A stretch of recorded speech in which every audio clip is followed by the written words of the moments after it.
welcome. You are listening to the Fiber Muse podcast, and here we talk about how conscious crafting and intentional creation can lead to transformational impact and dive into stories of how we can make a difference through the power of knitting. My name is Francoise of Aroha Knits, and I'm joined by my co-hosts and best friends in the fiber community, Chelsea of Knit Fitch and Claire of We Love Knitting. So pick up your knitting and join us for this week's episode so you'll feel inspired to transform your yarn into experiences and moments.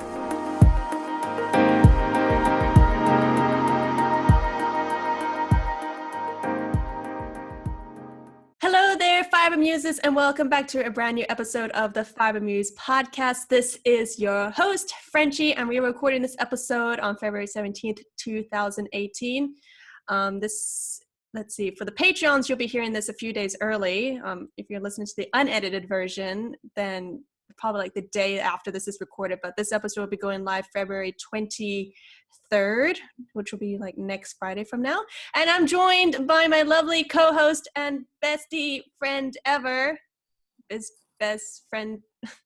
No, what was the term I said? I like bestie friend. Bestie friend, biz friend. Bestie friend. Good friend.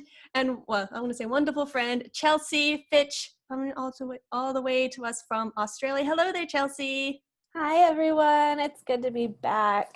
Yeah. I love doing this. Oh, good. I'm so happy to hear that. Yeah, so the last episode, both Chelsea and Claire had to weren't able to join me for that because I think you guys were just so busy. Like, you were busy with your Fiberglass college courses and stuff. Was that something like that? No, and then my husband had oral surgery at the hospital.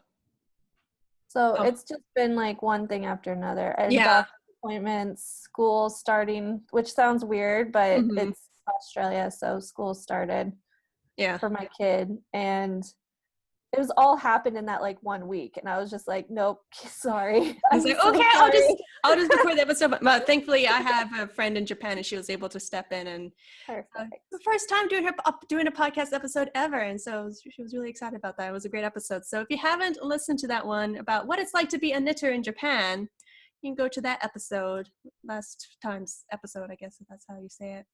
Although I feel like Chelsea could have easily been in that episode too because she lived in Japan and had her experiences at a knitter.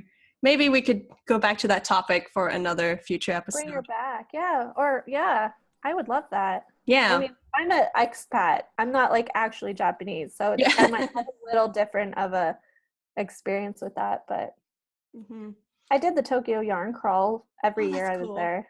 Oh, lucky. Yeah, I never. That was intense because I did it in one day. You have like all weekend to do it. And both times I did the Tokyo yarn crawl, I did it in one day. And I'm talking like there are shops clear from Urayasu, where Disney is, where I lived, clear to the other side of Tokyo and all in between. And I did all of them in one day, both times I did it.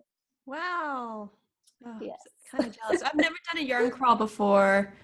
And I've had that now that I've been in Osaka, I've got a better opportunity to participate in the Tokyo one. But actually, I'm going to blame this one on you. The year that I could have done the Tokyo yarn crawl, you're like, Frenchie, come to Australia and speak at my live event. And I was like, I'm going to do that. So I missed it. Well, that was better. You can always come back. Exactly. I hope they do it again because the lady who organized it, she was an expat. She moved to the States. So you'll have to keep an eye on that. I think they will, though.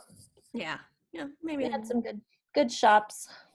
But I have to say that your face when I was like, I'm blaming this on you, like, what? You had this face of pure terror. And I was like, oh, what did I do wrong? Not that extreme. But I do know, like, in Texas, they have, like, a full, like, state-wide yarn crawl with all the yarn shops. And I was just like, oh.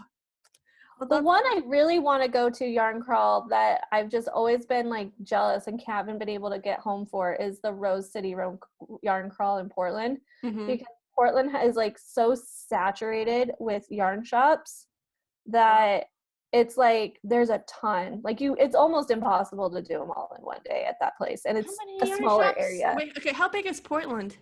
Like, what's the population? I don't know. Let's look this up. Portland, Oregon population. Because I know in Austin, like Austin, it's got that keep Austin weird, but also this is Texas, and so Portland, I feel like there's much.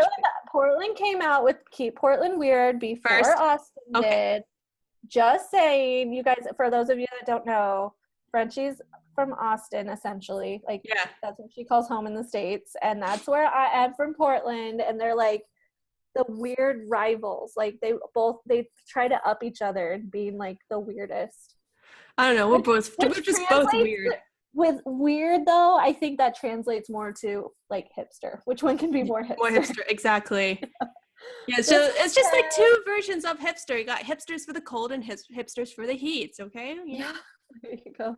This one says Portland alone is like 600,000 okay people population-wise. Okay, let me check out what the Austin Out of population. 4 million in Oregon. So it's the biggest city in Oregon. Oh, okay. What is the population of Austin, Texas in 2017? Population of Austin in 2000, let's see, is 9,000. Okay, no, not 9,000. 931,830. Yeah, there's more people. And then over 2 million for the like 5-county metropolitan area. I was like, okay, whatever. Oh wow. So there's 2 million just, yeah, well, Texas is a bigger state too. Yeah, but in Austin, there are 2 yarn shops that I know, like 2 like local yarn shops that I know for sure, and I'm sure there's other ones there, but there's like 2 big ones. Then you got Hill Country Weavers, and then Gage Knits or so, Gage Works or something like that. Mm-hmm. But Hill Country Weavers is like the main one in Austin, and I'm sure in Portland, you got multiple big ones. Well, Portland, you got Birkeland Tweed is already, like, they don't have a shop, but they're based there. So you have things like that. You also have like Dublin Bay. You have Northwest Wools is based out of there. You have Close Knit Portland. Twisted is there. They used to have Happy Knits used to be there. I think they closed down. And Really?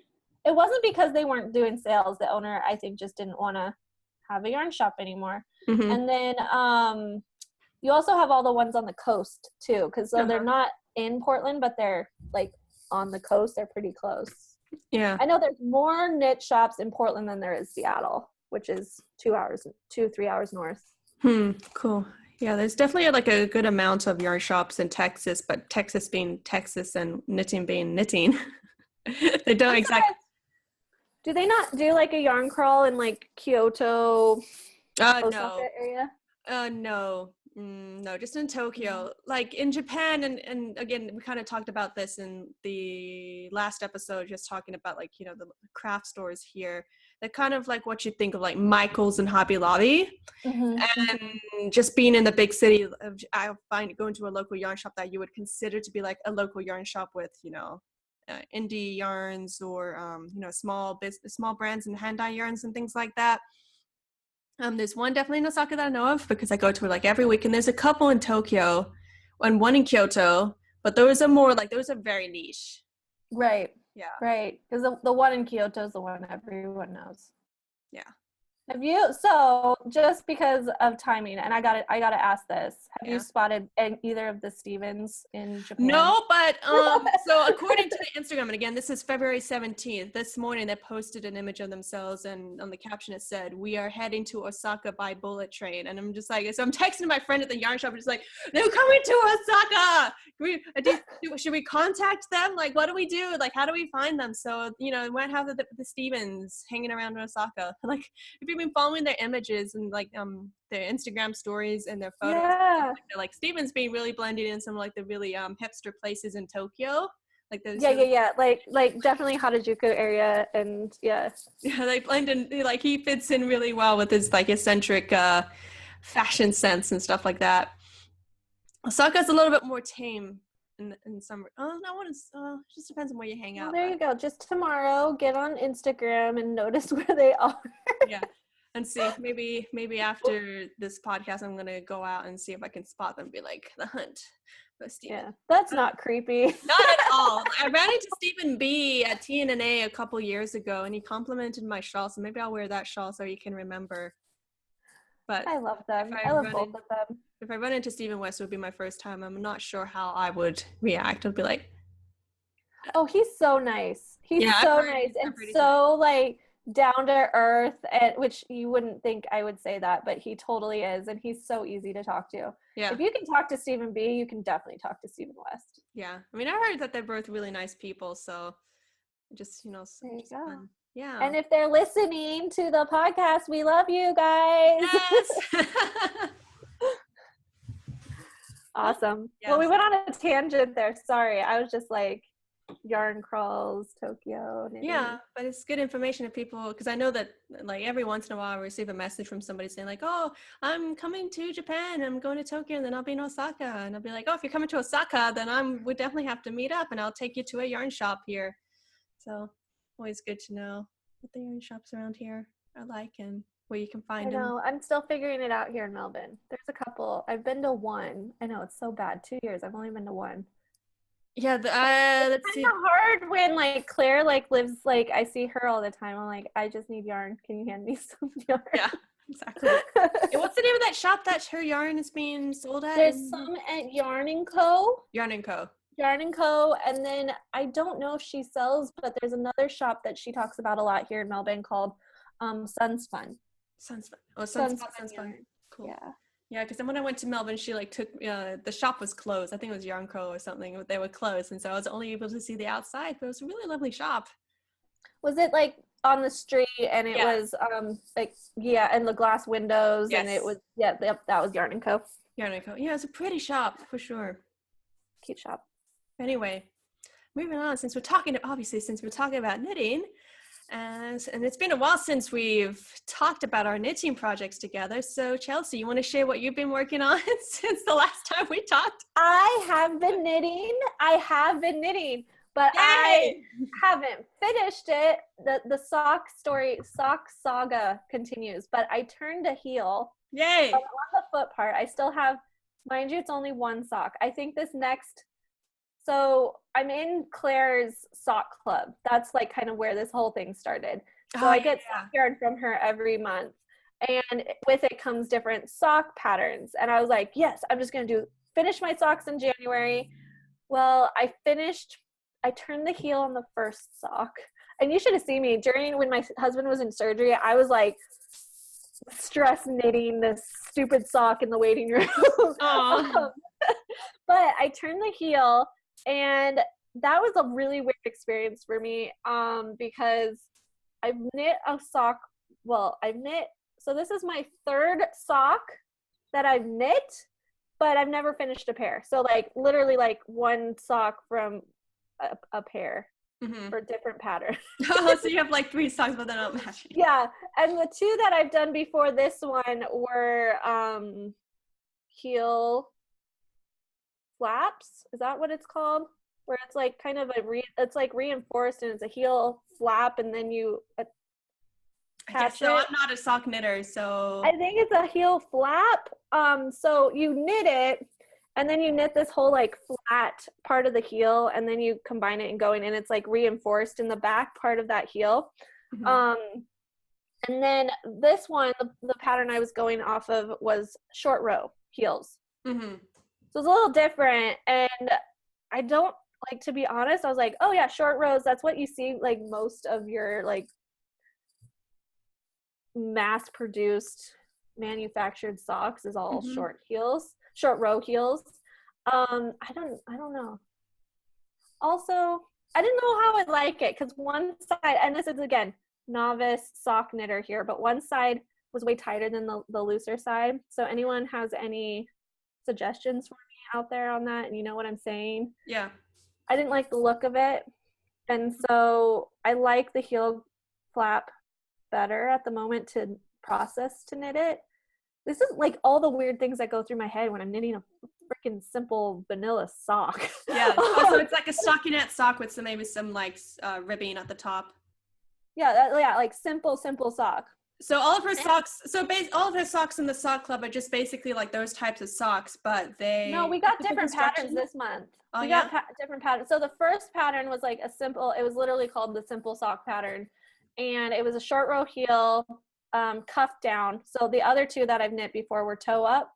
And like I said, I never finished a pair. So I'm going to finish this pair. I will, but I think I made it too tight too. Yeah, that's why. I was like, I went to put it on my feet. I'm like, is these my swollen pregnancy feet, or did I really like make them too small? And I'm like stretching my yarn. So I think I made them too tight. So I'm debating if I will actually finish this pair. And I hate saying that, but I just got the February sock yarn. I saw your video on Instagram stories. Yeah. It's gorgeous. And so that one we got 2 patterns with, and there's like a ribbing one has like little cables on it. So she's giving us different sock patterns throughout the year, which is cool.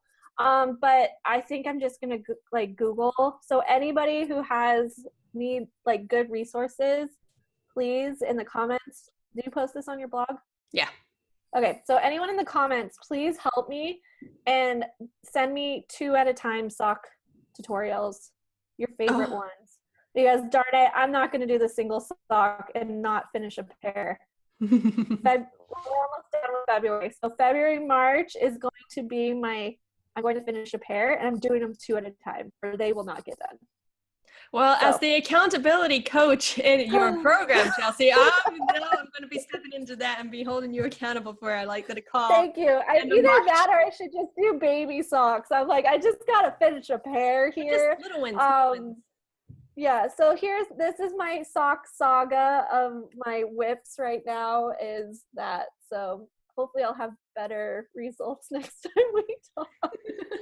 Well, good luck with that. Okay, time to talk about my project. What are you knitting? Because don't you have like more than one project on the needles?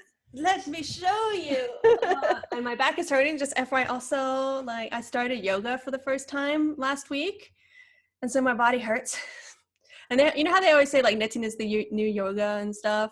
Well, now I'm doing both. I'm doing yoga and knitting. So I guess that's like double good for me. So okay, Instagram challenge. I need a photo of you knitting while doing yoga. Oh gosh, I'll try that. Yeah, set that timer on that phone. Okay, I'll do that.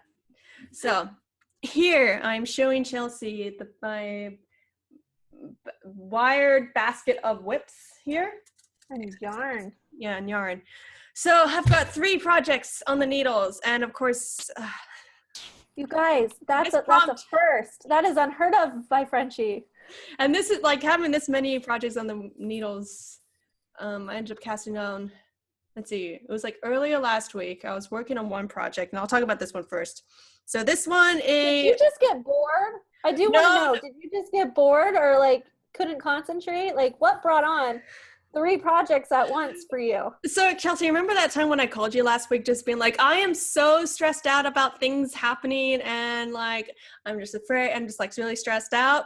So after I had that, that talk with you and you really helped me out with that, I was just like, okay, I sat down, I was like, okay, I have to do all these projects, need to see which ones I can like give to a sample knitter and which ones I can knit myself, which ones can be relatively quick projects. I'm doing like air quotes and things like that, and like which one's gonna get a head start on, and also just stop moping around and get some work done instead of like having and like freaking out not doing anything. So I cast on some extra projects. So that was mostly just me being like, okay, I need to get some stuff done, just get some projects going so I can get them done because I've so many, and this is me rattling my thing.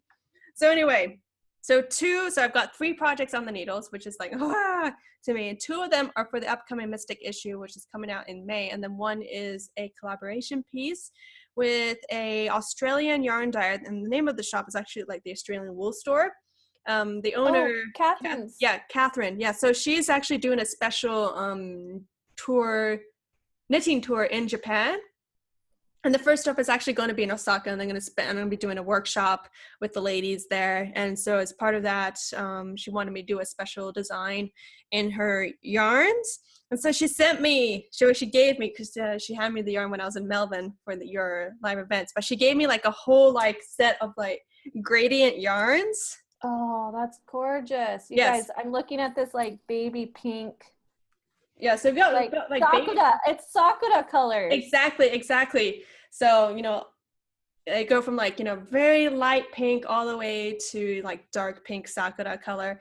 Also, FY in Japan right now, it's Sakura season at Starbucks and everything is Sakura flavored and it's amazing. Anyway, so of course for that, it was like, oh, you're giving me Sakura colored yarn. Guess I have to make something with Sakura on it. So I've been like ripping this piece out just over and over because I was like, I just have to keep it like trying to hit that nice medium between like a simple piece, but not too simple. I still want it to be like a nice piece anyway. And so thankfully, I was talking to Catherine because I was like, do I have to use up all this yarn? Because you can't, so I'll post an image of what she gave me, but it's like 6 little skeins of yarn. I need to double check how much yardage is in each one, but like altogether it's like over 1,000 yards of yarn. And I was like, those single ply? No, these are, it's like hold up. Oh, for those of you that don't know, Sakura is cherry blossoms. Yes. I just realized some people may not know what we're saying. I think this is a 4-ply yarn, but it's a fingering weight, but 4-ply, so it's quite a straight yarn. The lofty, like the plushness of it looked almost single ply. That's why I know, like it looks like single ply from where I'm at. Squish. So yeah, I was like, this is a lot of yarn. Do I have to use all of it? And she's like, you don't have to use all of it. I was like, okay, good, because I was thinking like I would love to make a pie shawl out of this, but just time constraints. So I was just like, because the thing is in April, and so in addition to these other projects, I have the needles, and if I want to knit a pie shawl, like I've got enough yarn for it, I just don't have enough time for it. So maybe sometime in the future, but this shawl, I'm planning it to be like a triangular top-down shawl with some alternating sections of stockinette, and then some small like textured sections with some little sakura eyelet pieces. I had to come up with a sakura stitch because sakura flowers are 5-petaled, and most of the stitch patterns that I use like to use, they're 6. They have like 6 holes, and I was like, that is inaccurate, and I don't want to be called out by people saying like sakura have 5 petals, not 6 petals. So yeah, so I'm incorporating beads into this project as well, just to add a little bit of bling to that. And then I plan on finishing this piece off with a nice like lacy border in the darkest pink, just to have, so it'd be like the body will be in the light pink, almost white / beige, and then ending up with that really nice dark pink as a contrast. So yeah, that's my plan. Yes, and so I just need to get working on that. So the yarn going back into my Project 1 down. Project 1. Second project, and this one is the one I started up a while back. So this one is knit up in Karen, I believe that's her name, Karen. I need to double check these names, but from Round Table Yarns. And I really like the name. Well, first of all, Round Table, think of like Camelot and King Arthur. And the name of this base is Camelot. And so it's a 80% merino, 10% cashmere, 10% nylon, finger weight yarn. Of course, that's like my jam. Anything with merino and cashmere. Oh, MCN, that's like our favorite blend right here. And this is like a nice golden yarn. And I posted an image of the whip like last week on Instagram. And it's like my most favorited image on Instagram ever. It was like over 2,000 likes. It was like, oh. You know what? And I'm noticing yellows like coming back. Yeah. Like for a long time, yellow yarn, people were like, ew, I don't want yellow yarn. And it was one of the hardest ones for yarn shops to sell. It was one of those harder colors. Yeah. It still isn't like the easiest for them to sell, but it's starting to come back. I've really noticed this like insurgence of the warm colors, like the oranges and the yellows coming back. Yeah, so this is a really nice golden yarn. It looks like gold. It looks like you're like gold thread. Yeah. And of course it's absolutely lovely to work with. I mean, like MCN blends are just luxurious. So with this shawl, I am knitting it in the same construction as I did the pattern Little Acts of Kindness, which is a side-to-side shawl. So like every right side row, you're just increasing by 1 stitch. So it's like a triangular shawl, but it's knit from tip to tip. Although this one, I won't be doing any decrease sections on this. It's just going to be increasing larger and larger and larger until I run out of yarn. And I found this really nice stitch pattern that some people actually thought it was cables at first because it's kind of circular. Like the way that the lace works, it's like little circles and things like that. Really nice, cool. That's really cool. Yeah, so I cannot wait to see what this looks like when it's blocked, because it's just going to open and bloom just really nicely, and it's going to be really nice to wrap around. I wish you guys could see this right now, because honestly, it looks like just like gold leaf. Oh, yeah.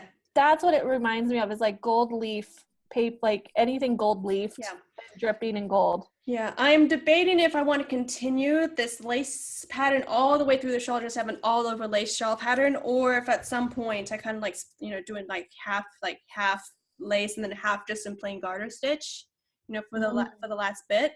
But I'll just have to think about that over, just as a designer to make my decisions. It looks very luxe. It looks heavy, but I'm assuming it's not heavy. Yeah. It just looks so lush and luxe and just, it's gorgeous. Yeah, definitely. This yarn is really helping making this pattern stand out and shine. Like, it's gorgeous. And so now the last and third project that I cast on a few days ago, and I've actually made some really good headway with it. I guess I'm almost done. I'll say I'm 75% done with it now, and I cast it on like a few days ago.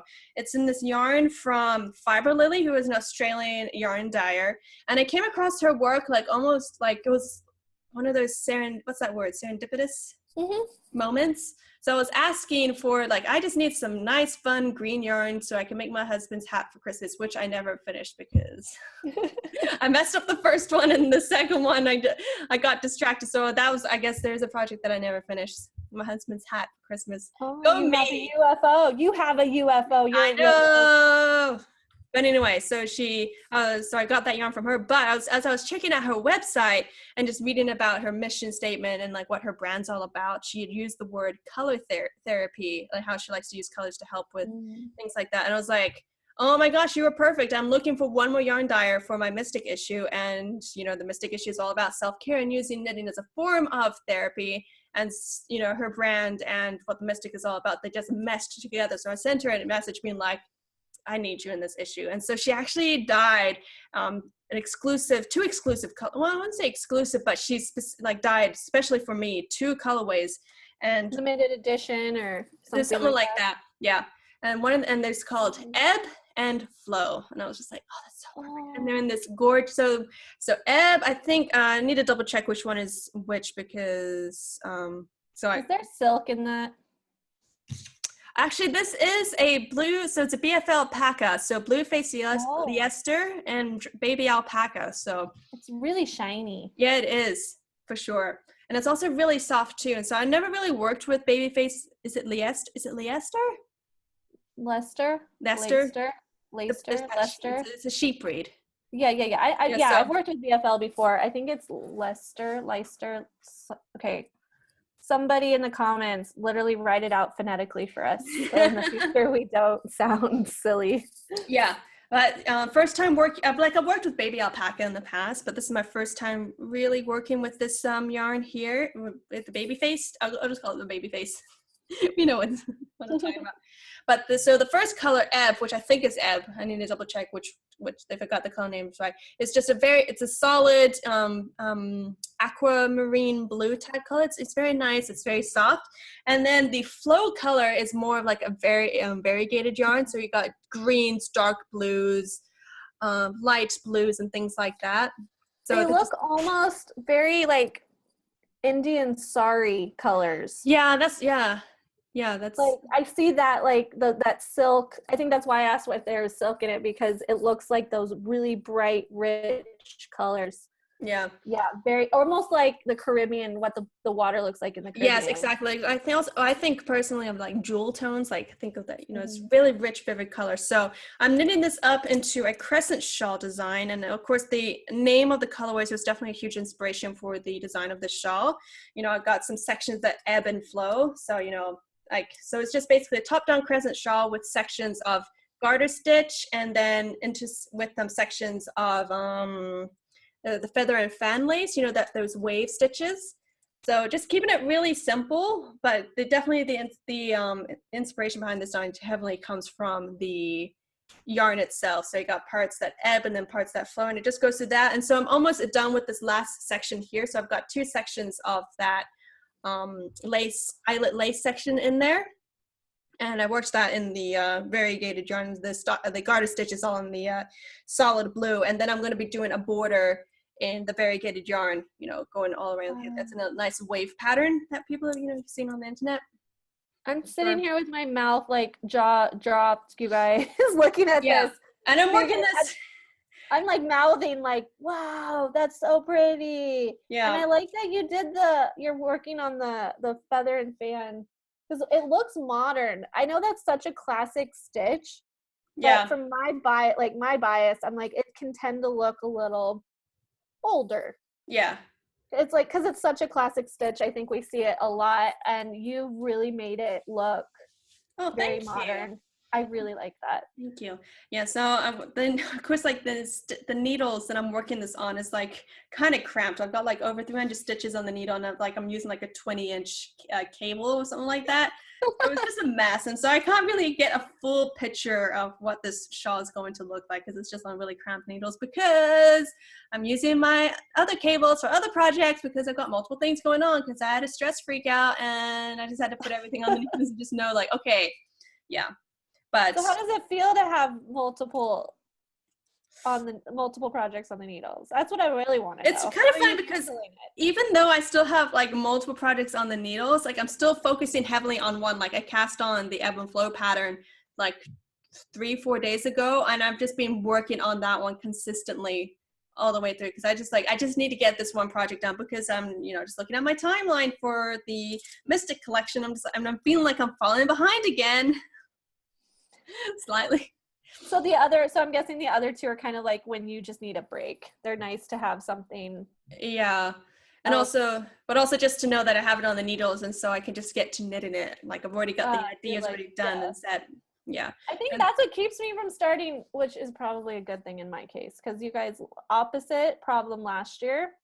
I just cast on so many things, and well, up until this year, I cast on way too many things, never finished them. This year, I'm sticking with one and still not finishing it. But I think that's my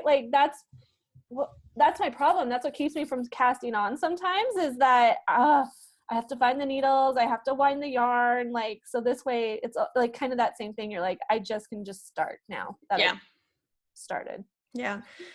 Yeah, and like I mentioned, I'm also going to be making use of my sample knitter who lives in Japan to help with some of these projects, because I know that, like, if I want to have everything like flowing on time, and I just have to delegate some stuff. And actually, one of the patterns, it is really convenient because it's actually a pattern that I've kind of submitted to a magazine before, but it's actually never been published on Ravelry, so I'm repurposing it for the Mystic issue.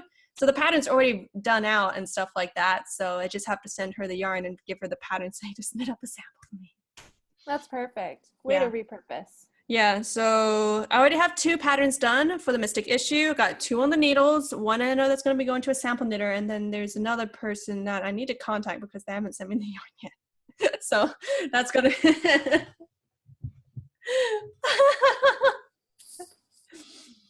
So yeah.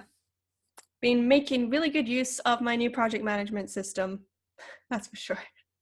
Help me with that.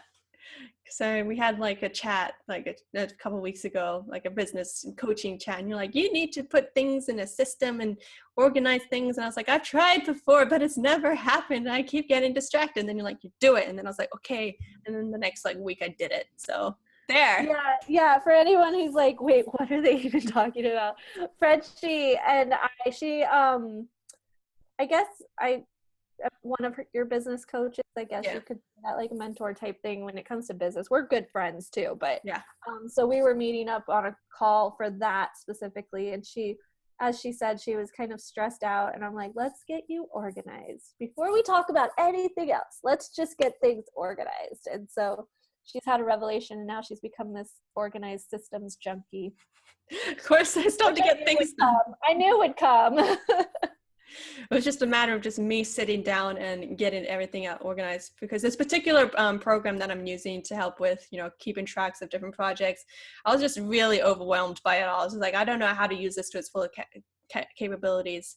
So I purchased a course, watched the course, and then I was like, oh, makes sense now. So I'm a little bit more organized now. Yeah.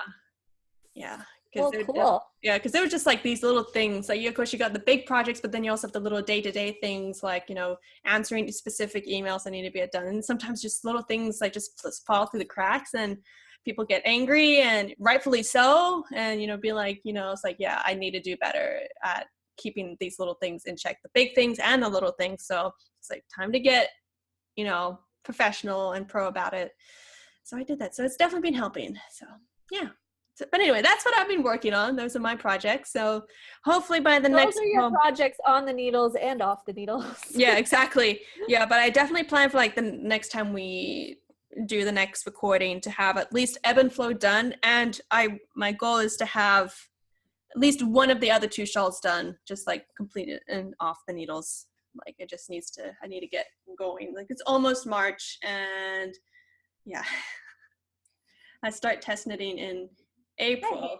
I hate February. You get to like the 10th and you're like, oh, February's almost over. Yeah, it's like the opposite of January.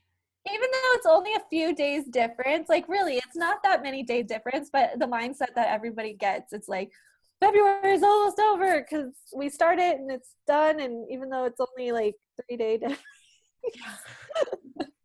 So it's 3 days. I mean, when you really think about it, it's like, those 3 days really do matter. Yeah.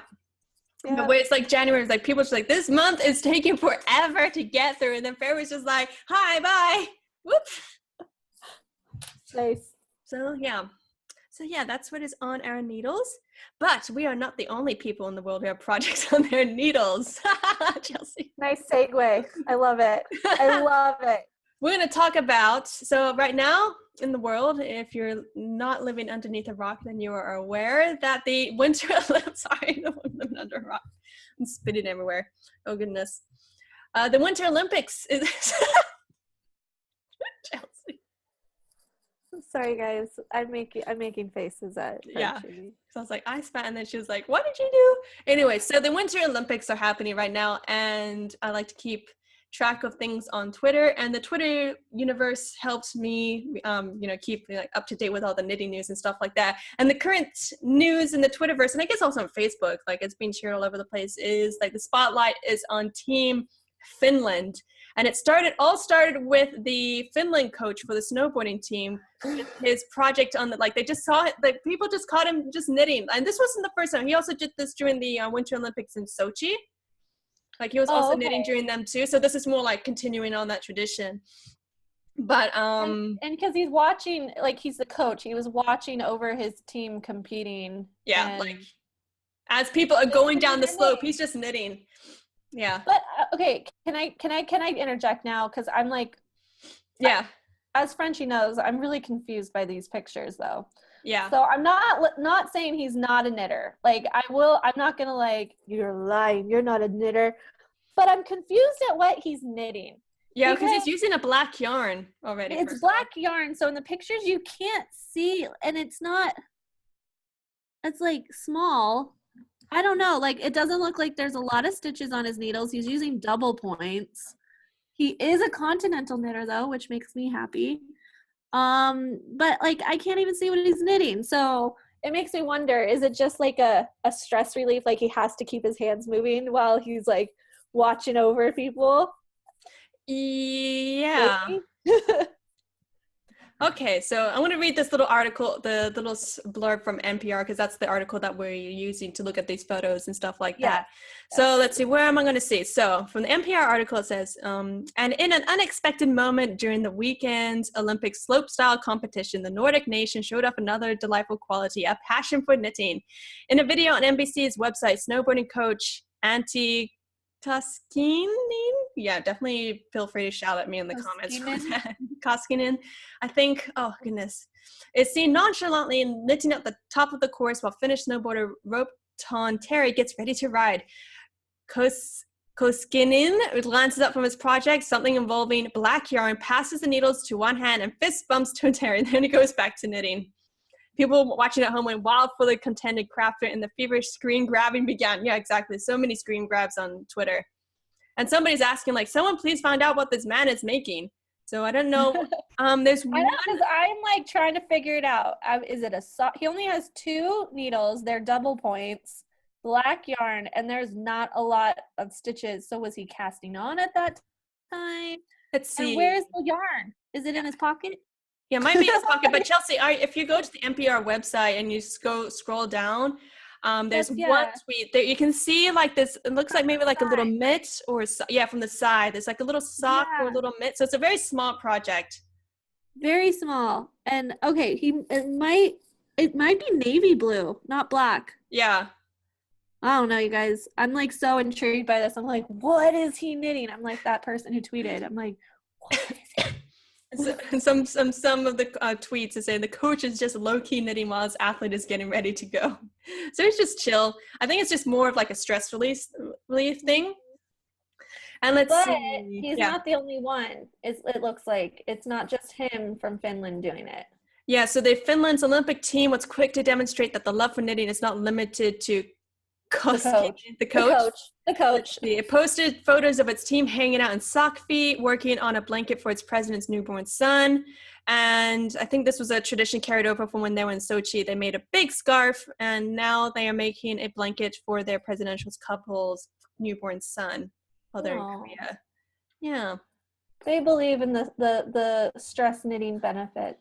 Yeah, and then TNNA, on that website at tnna.org, they posted an image of the Swedish team knitting and things like that. The Swedish team, so it's not just... Oh, no, it's not Swedish. Finnish. Finnish, okay. So I really need to make sure I don't make that slip up, Patrinka. Yes, I mean, Finnish. I'm from Norwegian descent, but Scandinavian, you gotta be careful with that. Finland. Friend. Sorry about that. So yeah, the Finnish Olympic team, and so there's the one guy in the middle. He has his little heart that he knit, and I think they on the sides they're making just simple garter stitch scarves. But you know, I don't care what they're making. Like sure, like you know, like for example, like for me these are like really simple projects. But just seeing people knitting, especially it makes me wish that I had picked it up when I was an athlete. Like when I was like in college, in high school, like.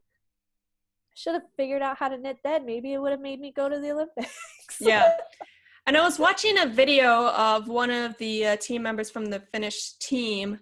He was just talking about like, I think he was just saying like, I don't care if people think knitting is funny. I'm just going to be doing it. You know, it makes me happy. It was something like along those lines. Like, yeah, it looks, I guess it looks weird, but you know, I like doing it. So it's not weird anymore though. It's become so like, I was having the conversation with somebody else the other day because they didn't realize the whole cultural differences between knitters and crocheters, which we don't have to get into today. Yeah. But she didn't understand that. And the first thing out of her mouth, she is not a knitter. Yeah. She was like, yeah, but knitting's become so hipster. Like people know, like it's become this thing and it's like a revival of the knitters. So I like seeing this in the Olympics because it's like, yeah, I knit. Mm-hmm. And also like in countries where knitting has been a tradition for a long time, like Finland, like those European countries, whereas in America knitting, and I mean we've talked about this before, like knitting does have like has played its part in history, like in American history and stuff like that, but in these European countries it's like ingrained in the culture and stuff like that. At least that's how I kind of see it. So you know, the Finnish team, that's like, yeah, I'm sure that's kind of just like more normal for them, whereas for us like Americans it's kind of nice to see that it's just like, so like it's just like, yeah, whatever, we're knitting. That's what we do. This isn't just for the grandmas. Yeah, exactly. And also kind of going off on a tangent, and because you mentioned talking with a friend about it. I was actually talking to one of my good friends from high school, and she works with youth, I think, and she's working to be a psychologist. But anyway, she was just telling me like because I got her into knitting and stuff like that, and she was just telling like, yeah, like I have the kids that I help out with, like they knit and they know you, and like they know like my work specifically and stuff, and they ask their parents to like every month to like buy one of my parent patterns apparently. But she was just talking about like how on Snap, like they like to use Snapchat a lot, and just also which kind of got into a tangent of like how like there's this new generation of knitters, like the millennials, but also the Gen Z. Is that the Generation Z? The teenagers right now. Yeah, the teenagers right now. I think they're called Gen Z, but they're picking up knitting too, and so it's just like, oh, I guess I have to start thinking about reaching out to them and where they're hanging out on social media, like the Snapchats, and it's like, Well, it's interesting. Kind of again, I don't want to turn like we're specifically focusing on the Olympics, but even was it Amanda? What's her name? Amanda not Seymour. She's the girl that was in Mean Girls and the Letters to Juliet movie. Yeah, I think I know who you're talking about. Anyway, she just finished one of Vogue posted, well, she posted a picture, and then Stephen West regrammed it, and Vogue Knitting regrammed it of her knitting one of his patterns, one of his big, big sweater patterns. And like, people know who she is, and it's like, yeah, I knit. So what? Look at it. It's awesome. And it's like she's knitting one of Stephen's patterns. And I mean, we know he's a big designer, but you never know who's watching and who's in the culture and in the community that we just don't know. Yeah, exactly. Yeah, that's really cool. Well done, Stephen. But yeah, those were, so this past week, just the Olympics and knitting popped up on my timeline. Just been following the like whole adventures of the Finland team and what they've been knitting. So hopefully they'll share more images of their finished projects. But yeah, yes, we should all bug them. Like, yeah, exactly. What are you knitting? What did you finish?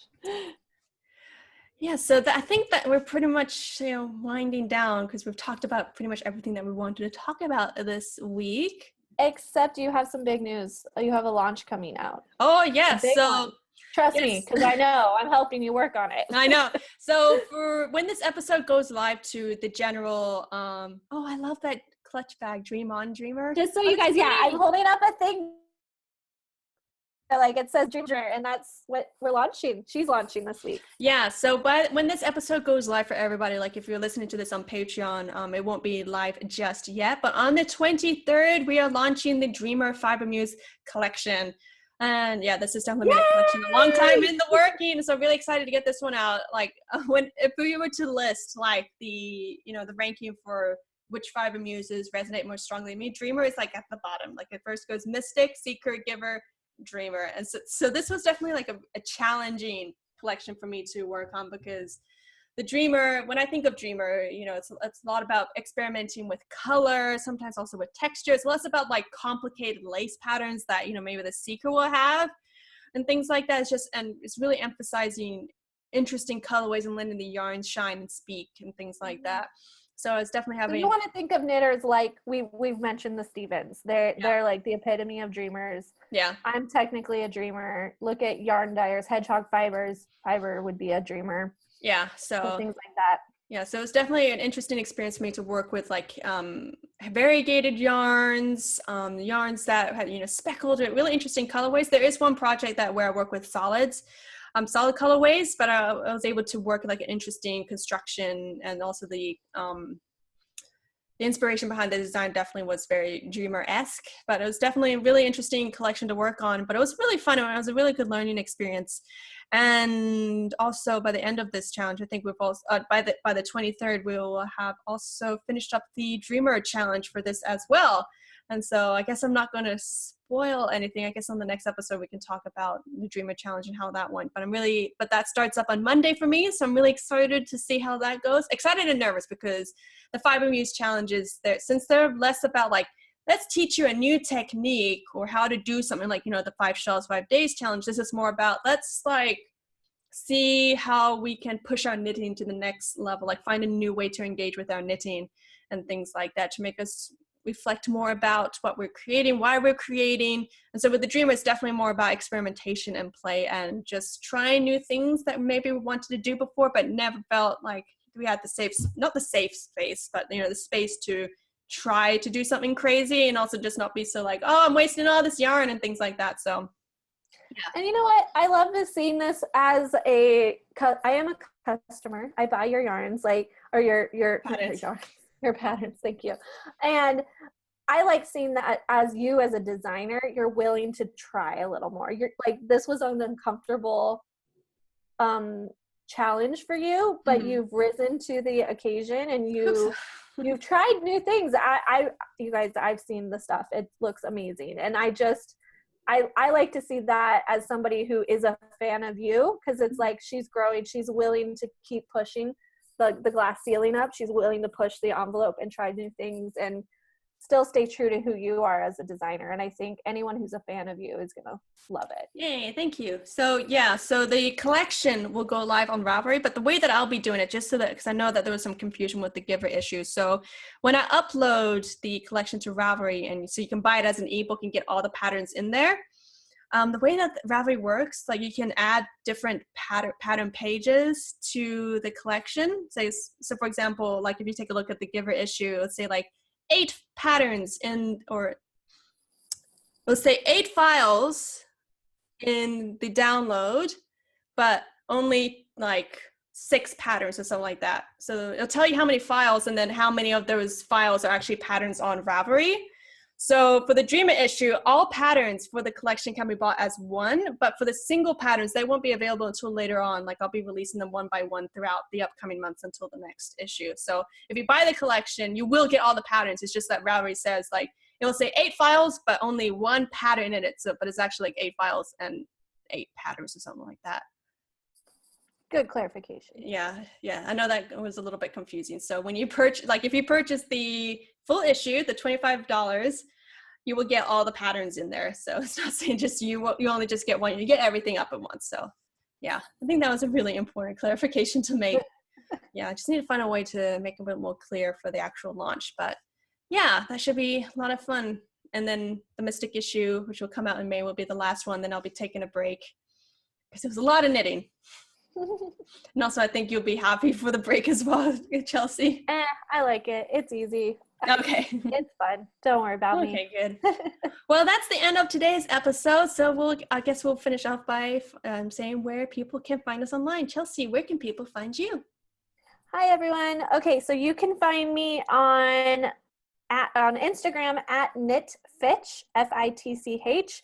But if you are in the industry and either in knitting, designing, crocheting, whatever it is you do, and you're a business owner in the industry, you guys can find me on Facebook at the Fiber Boss Collective. It's a Facebook group, and it's a great place to be. So those are the areas I hang out in. Yes, definitely check out those areas if you are a business owner in the knitwear community. Oh, my voice just gave out. For me, you can find me on Instagram, Facebook at Adahanits, and also my website at adahanits.com. And then also, you can also find me and join us in the Facebook, on the Facebook group, the Fiber Muse Circle. We're getting close to 7,000 members there. So, wow. Help her bump over that. So if you guys aren't in the group, definitely go do that. Mm-hmm. Yeah, that's where I like to host all of my challenges and also have some good, interesting discussions, and also just, for the community there. I think that we have got a really good community that's willing to help each other out and stuff. So yeah, I think that's pretty much it for this week. So thank you guys so much for listening to this week's episode of the Fiber Muse podcast, and I hope to see you next time. Bye. Bye. Thank you so much for tuning in to this week's episode of the Fiber Muse podcast. If you would like to contribute your story to the show, just send an email to hello@adahanits.com and you might just hear it on the air. If you enjoyed the show, please rate, review, and subscribe to us on iTunes or on YouTube. Really appreciate it. Until next time, continue transforming your yarn. Bye.